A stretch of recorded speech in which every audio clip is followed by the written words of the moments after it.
আমাদের দেশের জন্য এত বৈদেশিক মুদ্রা যাদের পরিশ্রমের বিনিময়ে আমরা অর্জন করছি, তাদের কি কখনো সঠিকভাবে মূল্যায়ন করেছি আমরা?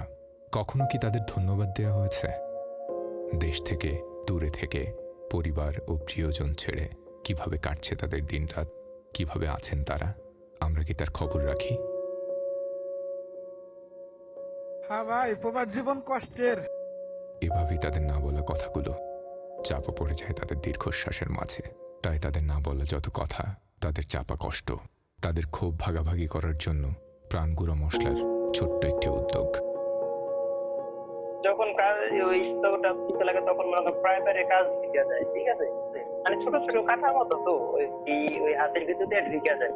আচ্ছা, এই মনে করেন যে এই ঢুকে যায়, এই কাজটা ঢুকানি আবার কাজ করতে হয়, ঠিক এই রক্ত বাইরে যে আবার কাজ করতে হয়, ঠিক আছে? কিচেন একটা অসহ্য ভাই। সকলের কথার মাঝে কিছু মানুষের না বলা কথাগুলো এতটাই নাড়া দিয়েছিল আমাদের যে তাদের এত কষ্টের মাঝের ঈদটাকে একটু স্পেশাল করার জন্য আমরা রওনা হলাম তাদের বাড়ির পথে। উনি তো প্রবাসে থাকেন না? জি, প্রবাসে থাকেন। আচ্ছা, উনি ঈদের উপহার পাঠিয়েছেন প্রাণ গুঁড়া মশলার পক্ষ থেকে। দয়া করে এটা নিন। তাহলে আসেন, একটু ভিতরে আসেন। আপনার স্বজন দেশের বাইরে থাকার কারণে আপনার এবারের ঈদের বাজার প্রাণ গুঁড়া মশলার পক্ষ থেকে পৌঁছে দিচ্ছি আপনার বাসায়।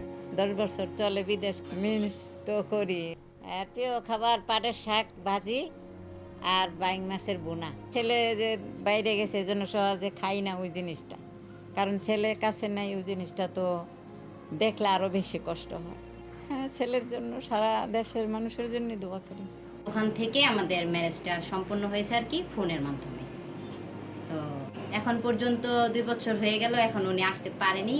হ্যাঁ, খুব মিস করি। তাড়াতাড়ি আইসা পড়ো, ছেলেরে দেখে না দেখেনি, বাবুর আর দেখেনি। এখন তো বলে ভালোই আছে, যেহেতু মিস করতেছি, অনেক দূর থাকে, যে কোনো মুহূর্তে একদিন হঠাৎ আসবে আর কি, এটাই বলে। হ্যাঁ, অবশ্যই মনে চায় নামাজ পড়তে, একসাথে বসতে এবং খাওয়া দাওয়া করতে। তো আমরা প্রাণ গুঁড়া মশলার পক্ষ থেকে ভাইয়ার জন্য ছোট্ট একটা গিফট রেখেছি।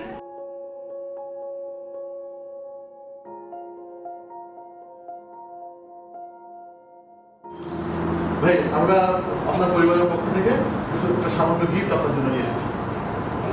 জি, আপনার জন্য।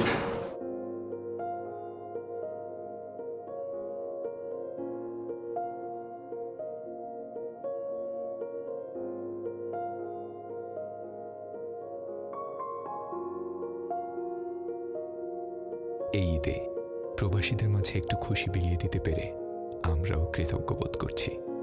প্রবাসীদের জন্য প্রাণ গুঁড়ো মশলার একটি উদ্যোগ।